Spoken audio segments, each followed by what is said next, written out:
Assalamualaikum warahmatullahi wabarakatuh. Kami dari kelompok 7 ingin mewawancarain relawan yang menanggulangi banjir di Aceh. Perkenalkan, saya Aulia Jacaira, teman saya Resya Mista. Saya Rara Mutia Dewati. Jadi di sini kami ingin mewawancarai kakak relawan yang langsung turun dari Aceh. Jadi kami mau nanya nih Kak sama kakak, bagaimana kakak biasanya mendapatkan informasi tentang tugas atau kegiatan relawan banjir? Misalnya seperti melalui pemberitaan resmi, seperti media sosial, atau panggilan langsung. Itu gimana ya Kak? Kebetulan saya di kampung ikut organisasi, jadi saya mengetahui hal ini dari grup WhatsApp organisasi saya di kampung. Nah Kak, selanjutnya kan saya Kak sama kakak, apa sih media atau sarana komunikasi yang sering kakak gunakan sama organisasi-organisasi kakak? Biasanya menggunakan WhatsApp, nanti kami usahakan itu bertemu langsung agar tidak miskomunikasi. Ya Kak. Jadi Kak, bagaimana informasi dari pimpinan relawan disampaikan kepada anggota di lapangan, misalnya melalui rapat, pesan grup, atau infrastruktur langsung Kak? Awalnya kami menggunakan grup WhatsApp, lalu mengadakan rapat agar dapat informasi yang lebih jelas. Nah Kak, pertanyaan selanjutnya Kak, apakah informasi yang diberikan oleh pimpinan kakak selama ini cukup jelas? Sejauh ini cukup jelas sih, karena kami juga mempersiapkannya harus sangat clear. Jadi Kak, bagaimana komunikasi antar anggota relawan saat menangani banjir di Aceh? Biasanya kami menggunakan itu memang sudah sengaja kami persiapkan untuk berkomunikasi antar relawan. Nah Kak, selanjutnya Kak, bagaimana kalian menyampaikan informasi tentang kondisi kalian di lapangan waktu saat turun ke Aceh? Dengan cara kami mendokumentasikan kejadian-kejadian yang ada di tempat. Lalu, apa saja kesulitan yang Anda alami dalam berkomunikasi dengan anggota tim lainnya dalam pencegahan banjir di Aceh? Alhamdulillahnya tidak ada yang sulit karena kami saling satu sama lain. Kak, selanjutnya Kak, bagaimana kakak dan tim kakak biasanya mengatasi masalah komunikasi antar organisasi kalian? Biasanya kami menggunakan alat cadangan atau komunikasi jalan alternasi. Itu saja Kak. Jadi Kak, apakah komunikasi yang berjalan mempengaruhi kecepatan atau kecepatan kakak dalam menanggulangi bencana? Jika iya, bagaimana cara kakak menanggulangi bencana banjir tersebut? Pastinya sih ya Kak, karena komunikasi dapat mempercepat kami untuk mendapatkan respon. Pertanyaan selanjutnya nih Kak, menurut kakak, apa yang bisa diperbaiki dalam komunikasi tim relawan orang kakak agar bisa lebih jelas? Menurut saya sih pelatihan komunikasi ya, agar koordinasi ke tim bisa lebih jelas. Baik Kak, terima kasih sudah mau kami tanya-tanya nih Kak, soalnya kan kakak langsung turun ke Aceh nih Kak. Jadi kami terima kasih banyak ya Kak. Halo Kak, Assalamualaikum. Sebelumnya Kak, perkenalkan nama saya Aulia Jacaira. Saya dari Prodi Ilmu Komunikasi Universitas Muhammadiyah Sumatera Utara. Nah Kak, di sini kan kakak, kami ingin mewawancarai kakak nih, karena kakak kan sebagai relawan yang langsung turun membantu ke Aceh gitu kan, korban-korban yang terkena banjir. Nah di sini saya mau nanya nih Kak, bagaimana sih Kak biasanya kakak mendapatkan informasi tentang tugas atau kegiatan relawan untuk membantu banjir yang ada di Aceh? Oke, jadi kami itu langsung dapat panggilan. Ya Kak. Jadi langsung itu kan ada yang dinamakan dengan FDMC ya. Ya. FDMC yang Muhammadiyah, Lazis Muhammadiyah, sama termasuk juga saya dari IFDM. Jadi kami langsung dipanggilnya itu langsung turun memberikan bantuan. Jadi itu panggilan langsung. Nah, selanjutnya nih Kak, ada pertanyaan lagi. Media apa saja sih atau sarana komunikasi apa sih yang sering kakak gunakan sama tim-tim relawan dari organisasi orang kakak? Kalau untuk komunikasi itu banyak kan. Yang pastinya ya kita gunakan telepon gitu. Ada juga yang menggunakan HP. Ya itu mungkin. Kalau untuk sarana komunikasinya cuma itu aja sih. Selanjutnya, pertanyaan selanjutnya Kak, bagaimana informasi dari pimpinan relawan orang kakak yang disampaikan ke anggota-anggotanya itu di lapangan itu jelas nggak sih Kak? Kalau informasi jelas, karena kan kami setiap informasi itu disampaikan melalui rapat, jadi nggak ada hambatan apa-apa. Memang langsung informasi hari ini kita akan turun kemana, itu langsung jelas informasinya. Oke Kak, baik. Pertanyaan selanjutnya sama teman saya ya Kak. Kak, pertanyaan selanjutnya, apakah informasi yang diberikan oleh pimpinan jelas dan mudah dipahami? Jika menurut kakak tidak, apa yang membuatnya itu kurang jelas ya Kak? Kalau untuk informasi jelas, alhamdulillah, karena kan informasinya itu nggak disampaikan melalui HP ataupun WhatsApp. Jadi informasinya itu langsung rapat, informasi langsung disampaikan di situ dari forum rapat itu. Jadi nggak ada hambatan. Oke Kak. Lalu pertanyaan selanjutnya yaitu bagaimana komunikasi antar anggota relawan saat menangani banjir di lapangan?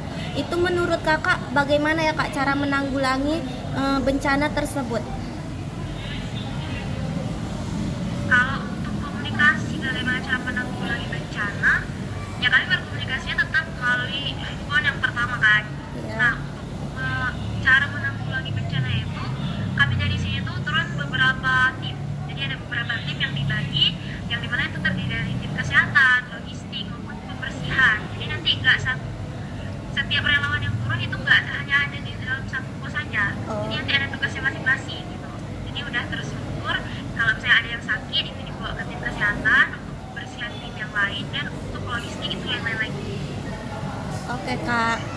Pertanyaan selanjutnya, bagaimana kakak menyampaikan informasi tentang kondisi lapangan kepada pimpinan atau anggota lain, misalnya itu secara laporan cepat, foto atau video, atau pembaruan rutin. Itu kayak mana ya Kak caranya? Kalau untuk menyampaikan informasi dari satu tempat, yaitu yang pastinya melaporkan gitu. Jadi kami melaporkan ke pimpinan bahwa kondisi, kebetulan saya di tim kes kan, di tim kesehatan. Jadi yang dari tim kesehatan langsung melaporkan bahwa misal nih kayak kemarin itu ada beberapa pasien korban yang memang harus dirujuk ke rumah sakit, yaitu langsung dilaporkan ke pimpinan bahwa ini cara menanggulanginya begini, kita harus rujuk ke pasien ini. Nah kalau dari tim kesehatan kemarin seperti itu. Begitupun dengan logistik, saya rasa di logistik nggak ada masalah karena kan seberapa bantuan yang kita bawa langsung kita salurkan. Begitupun dengan pembersihan. Karena kalau untuk relawan itu yang paling banyak permasalahannya itu ada di tim kesehatan. Karena kan kesehatan lagi juga bermasalah kan dengan keadaan banjir yang sedemikian rupa ini. Ada mungkin pasien yang memang harus kita rujuk langsung ke rumah sakit, baik itu ibu hamil ataupun lansia lah. Oke Kak, terima kasih. Selanjutnya saya serahkan ke teman saya. Baik Kak, di sini saya akan melanjutkan pertanyaan yang sebelumnya sudah ditanyakan sama teman saya. Nah, pertanyaannya itu apa saja sih kesulitan yang Kakak alami dalam berkomunikasi dengan anggota tim lainnya dalam pencegahan banjir? Gimana tuh Kak? Oke. Kalau untuk kesulitan yang pastinya sih seperti yang kita ketahui ya, apalagi di keadaan Aceh lagi kayak gini, itu di jaringan. Jadi kalau misalnya ke daerah kemarin itu kami ke Aceh Tamiang itu jaringan betul-betul nggak ada. Jadi kesulitannya cuma di jaringan aja. Kita nggak bisa berkomunikasi antara satu sama lain. Gitu. Oke Kak. Selanjutnya pertanyaannya, bagaimana Kakak dan tim biasanya mengatasi masalah komunikasi, terus tuh kayak misalnya dengan alat cadangan atau protokol alternatif. Nah itu gimana Kak? Kalau untuk menangani permasalahan komunikasi itu yang pasti protokol alternatif sih, karena kan kalau misalnya kita menggunakan untuk WA, saling WA ataupun saling apa itu udah nggak bisa. Jadi yang nggak mau kita harus cari jalan alternatif lain. Gimana cara untuk bisa berkomunikasi dari satu tim ke tim yang lainnya. Oke Kak. Terus apakah komunikasi yang berjalan mempengaruhi kecepatan atau ketepatan Kakak dalam menanggulangi bencana-bencana? Terus bagaimana caranya Kayak misalnya kakak tuh mempercepat respon atau mengurangi kesalahannya. Oke, kalau misalnya untuk komunikasi terhambat tadi bisa mempengaruhi kecepatan penanggulangan, iya atau enggak? Kalau kami kemarin alhamdulillah enggak, karena kan kita udah tahu nih dari pertama mau berangkat, berarti di sana kita belum tentu bisa berkomunikasi intens. Jadi sebelum berangkat itu udah dibagikan tugas-tugasnya masing-masing. Jadi walaupun nanti nggak ada lagi komunikasi, mereka tetap bisa menjalankan tugas masing-masing. Gitu. Pertanyaan terakhir kak. Ya, mungkin itu aja. Pertanyaan terakhir nih, menurut kakak, apa yang bisa diperbaiki dalam komunikasi tim relawan agar pekerjaan lebih lancar dan efektif? Misalnya pelatihan teknologi baru, terus atau struktur organisasinya. Nah, itu gimana kak? Kalau menurut saya itu yang harus diperbaiki itu struktur organisasinya. Kan struktur organisasi ini kan yang pastinya itu perannya. Iya, Kak. Peran relawan dalam menanggulangi banjir itu tadi, menanggulangi bencana itu tadi. Nah, itu yang tadi seperti saya jelaskan ke teman-teman tadi bahwa struktur organisasi sebelum kita berangkat untuk turun ke lapangan itu harus jelas tuh. Kita dalam tim apa? Contoh nih, itu kemarin kami ada tim kesehatan, logistik, dan pembersihan. Jadi sebelum kita berangkat ke sana, kita udah tahu komunikasi tidak akan bisa berjalan lancar.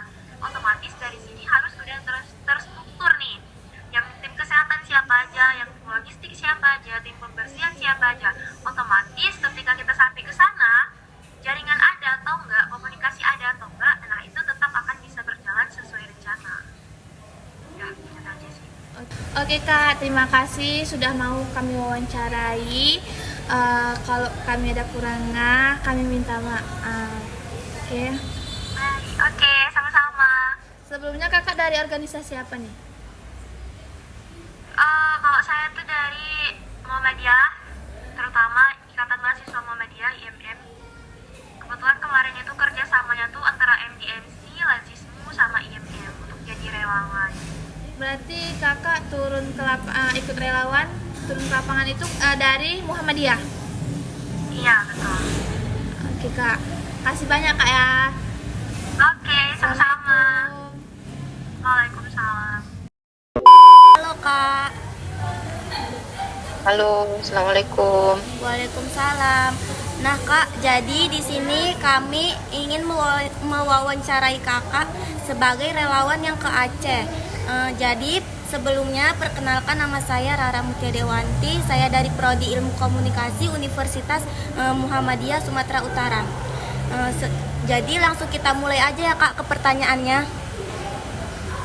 Pertanyaan yang pertama itu, bagaimana kakak biasanya mendapatkan informasi tentang tugas atau kegiatan relawan banjir, misalnya melalui pemberitaan resmi, media sosial, atau panggilan langsung, itu bagaimana caranya kak? Karena kakak itu basicnya di pendidikan Islam anak usia dini, Iya. dan kebetulan ada kegiatan yang berkaitan tentang trauma healing. Jadi kami 2 orang itu dipilih untuk menjadi pendamping anak-anak di sana gitu, Dik. Jadi memang dipilih oleh LP2M waktu itu untuk kami menjadi pendamping dan dari trauma healing tersebut. Begitu, Dik. Oh gitu ya kak. Selanjutnya pertanyaan yang kedua, apa saja media atau sarana komunikasi yang sering digunakan oleh tim relawan untuk berkoordinasi mengenai penanggulangan banjir di Aceh? Itu gimana kak? Oh, itu yang ketika di lapangan ya? Enggak kak, cara berkoordinasinya itu tim relawan itu caranya tuh gimana kak? Oh, baik. Kalau berkoordinasi pastinya bermusyawarah terlebih dahulu.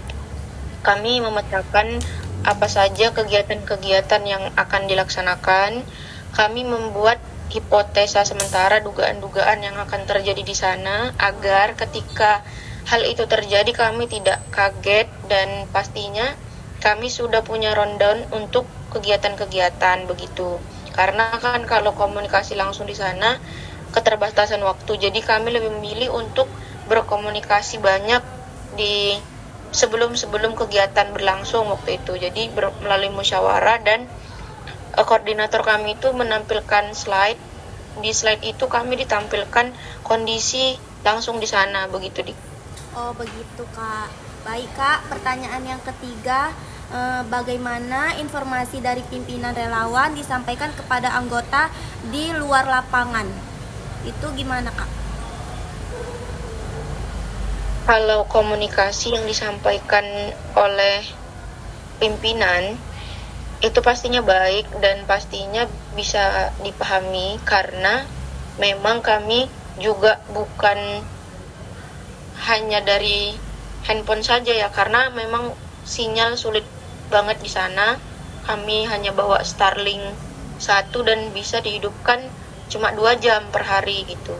Jadi memang diberikan HT itu per regu diberikan satu-satu. Jadi per regu itu ada satu orang yang memegang HT. Dalam satu regu itu ada 5 orang gitu. Jadi informasi dalam satu kelompok itu ditransfer ke kelompok lain agar kelompok-kelompok lain itu bisa mengetahui juga, seperti itu. Dan pimpinan pastinya menggunakan transportasi untuk mengunjungi kami di posko dan di tempat-tempat kami ditempatkan. Misalnya kalau kakak itu ditempatkan di masjid. Di masjid itu kami dikumpulkan dengan kepala desa itu anak-anak, banyak lah, 100 atau sampai 150 gitu, untuk trauma healing, ngajarin mereka ngaji dan lain sebagainya gitu. Jadi ketika kami sudah selesai, nanti kami dijemput oleh pimpinan, seperti itu. Untuk yang air bersih juga seperti itu, beda lagi. Dan pimpinan itu berkeliling aja ke posko-posko kami, mereka lihat kondisi bagaimana, seperti itu. Oke Kak, baik. Terima kasih ya Kak atas jawaban-jawabannya semua. Selanjutnya saya kembalikan ke teman saya ya Kak. Kak, di sini saya akan melanjutkan pertanyaan sebelumnya dari teman saya ya Kak. Nah, sini apakah informasi yang diberikan oleh pimpinan jelas dan mudah dipahami? Jika tidak, apa yang membuatnya kurang jelas Kak? Pastinya yang buat kurang jelas itu keterbatasan HT karena kan kami hanya menggunakan HT kan di situ. Sebenarnya bisa menggunakan HP karena keterbatasan Starlink itu hanya digunakan 2 jam gitu. Jadi memang kasihnya itu terhambat dari kurangnya HT, tapi tetap berjalan lancar kok, nggak ada kendala itu hanyalah miskomunikasi jadwal kegiatan. Misalnya kegiatan itu atau dilakukan jam 3, kami naikkan di jam 2 gitu, atau mundur waktunya begitu. Itu adalah hal yang basic karena memang kita tidak tahu kondisi di lapangan itu bagaimana, seperti itu Diko. Oke Kak. Nah, terus bagaimana komunikasi antar anggota relawan saat menangani banjir di lapangan? Misalnya melalui radio, sinyal tangan, atau aplikasi real time Kak. Itu gimana Kak? Kalau komunikasi ketika di area bencana, kebanyakan komunikasi langsung gitu kan, langsung berhadapan, langsung bermusyawarah. Apakah ada kendala, kami langsung berkumpul gitu. Tetapi kalau misalnya kami berjauhan menggunakan HT kan, tapi kami lebih banyak bersama-sama gitu. Karena kan timnya beda-beda, ada yang tim trauma healing, ada tim air bersih, ada yang tim medis gitu. Jadi timnya itu berkolaborasi sama-sama. Jadi insya Allah komunikasinya juga baik gitu. Selama kakak jalanin 3 hari di sana, komunikasinya baik. Oke Kak. Pertanyaan dari saya yang terakhir ya Kak.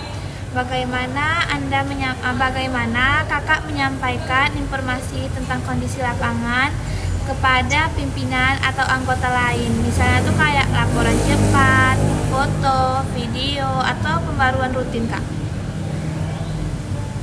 Kalau misalnya laporan tuh kami foto. Misalnya ketika di hari pertama kami sudah berada di lokasi gitu, kami foto.